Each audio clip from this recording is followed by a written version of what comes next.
You ever get that feeling like you're just watching everyone else level up, you know?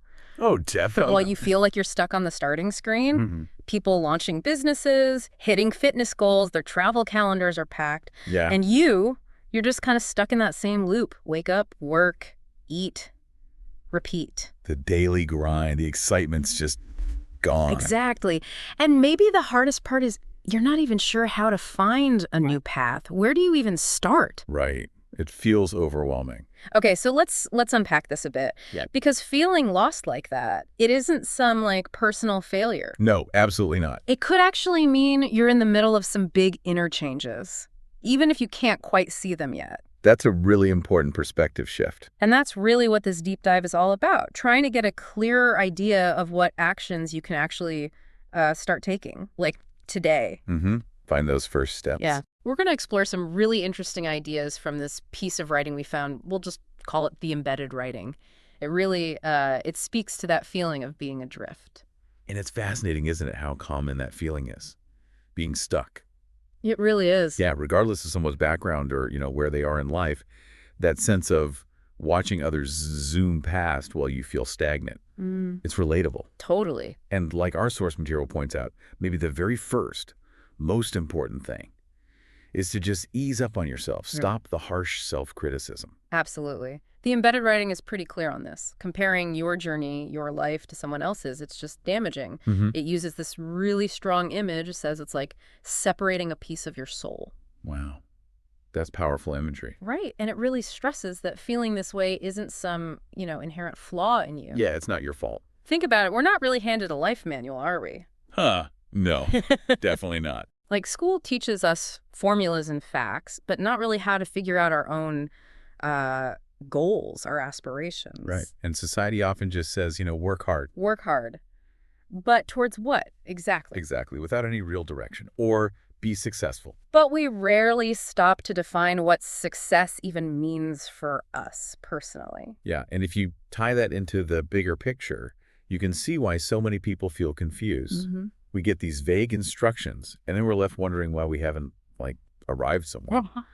But the destination was never really clear for us as individuals. Yeah, it leads to this kind of waiting game. Waiting, yeah. Hoping for some magic moment, some aha that just lights everything up. Exactly. And this piece we're looking at, it's very firm. Progress doesn't come from just sitting around waiting. No, it's about action. It's generated by doing things, which brings us to these 3 core lies it talks about, things that keep people stuck. Okay. Let's dig into the first one. This idea that you need to understand everything perfectly before you can even start. Oh, that's a big one. How often do we put things off because we feel like we don't know enough or we aren't prepared enough? All the time. Yeah. And the source tackles this head on. It basically says nobody starts with all the answers. Nobody. Right? It gives examples like Steve Jobs tinkering with electronics in a garage. Yeah, humble beginnings. Or Elon Musk, sleeping in his office back in the day just to keep his company afloat. Right. They didn't have some perfect blueprint from day one. Not at all. They just started. They took those first vital steps. And the writing even kind of touches on how, circumstances differ. Like maybe comparing starting something in Iran versus America, the practicalities are different. Context matters. But the core message is still the same. Yeah. You don't need that complete, exhaustive knowledge before you take the leap. In fact, it suggests the opposite. Right. You need to start doing something to actually understand what you're doing. It's learning by doing. You figure it out as you go. Exactly. A learn as you go kind of thing. Okay, so what's the second lie? The second big one the source tackles is this pervasive feeling that your time is running out. Oh, boy. Yeah. Especially now, right? With social media constantly showing us highlight reels. These seemingly overnight successes, people hitting massive milestones really young, it creates this pressure like you have to be a billionaire by 25 or something. Yeah, those 30 under 30 lists or whatever, you scroll past them and just feel inadequate sometimes. Totally. But the embedded writing offers some really good counterexamples. Grounding ones. Okay, like what? Well, it mentions Megan Fahey, the actress, finding wider fame in her 50s. Right, from the White Lotus. Yeah. And Colonel Sanders, everyone knows his story, started KFC when he was 65. Amazing. And it says, there are tons of other examples. People finding success, finding their thing at all different ages. So the takeaway is... The key takeaway is that everyone has their own timeline. Life isn't some standardized race. Yeah, there's no universal finish line you're supposed to cross by a certain date. Exactly. Now, effort is still crucial. The source definitely emphasizes that, no one has failed from smart and timely effort. Right, you still have to put in the work. You do. But you need to let go of those artificial deadlines that come from comparing yourself to others. You're not behind some imaginary schedule. Okay, that's really important to hear. And the third big lie that keeps us stuck. The third one is the belief that your past somehow defines you, that your mistakes, your history locks you into a certain future. The weight of the past. Let's face it, everyone makes mistakes. We all stumble. It's just part of being human. For sure. But this piece reframes those errors. They're not dead ends. They're not roadblocks. What are they then? They're stepping stones. Yeah. Essential parts of moving forward, learning opportunities. That's a much healthier way to look at it. It really is. And if you look at people who achieved a lot, you often find their stories are full of setbacks, challenges, failures even. Yeah. It's rarely a smooth, straight line. Exactly. The difference, the source says, isn't that they didn't mess up. It's that they had the resilience to get back up, learn from it, and keep going. Perseverance. Right. So our past informs us, sure, but it doesn't have to dictate everything that comes next. Okay, so we've kind of identified the problem.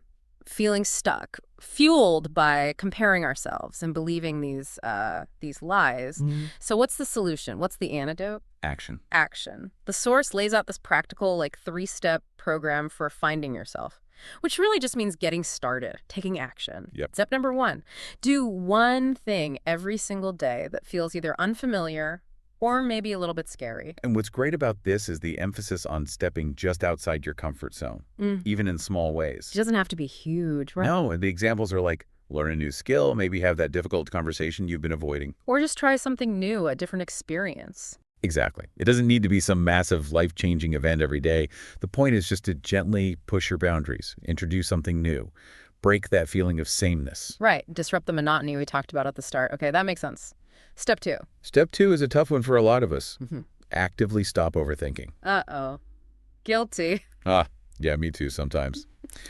The embedded writing actually calls excessive thinking, like endless rumination, a killer of dreams. Wow. Killer of dreams. That hits hard. It does, doesn't it? Because how often do we get stuck just analyzing everything, waiting for the perfect plan, the perfect conditions? Waiting until we feel 100% ready, which never happens. Exactly.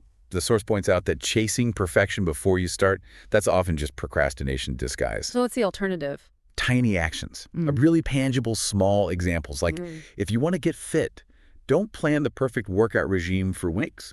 Just do 10 squats today. Yeah. Or thinking about starting a business. Don't wait for the perfect business plan. Maybe just create a basic Instagram page for it and post one thing today. It boils down to that idea that just doing something, anything, however small, it's always better than staying stuck in your head. That inertia, that's the real enemy. Absolutely. A small step forward breaks the paralysis. Yeah. Okay, and the third step in this action plan. The third step is about shifting your focus. Focus on the progress you're making, not on some impossible idea of perfectionism. We all kind of want that overnight success story, don't we? Yeah, the instant transformation. But real meaningful success, it almost always comes from just consistency, showing up over time. Right. The metaphor the writing uses is climbing a peak, one step at a time. Okay. Someone who just takes one single step every day.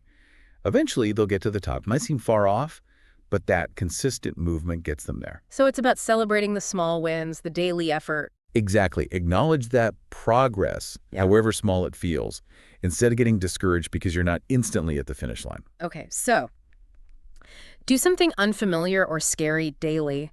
Stop overthinking by taking small actions and focus on progress, not perfection. That's the essence of it, a practical path forward. Right.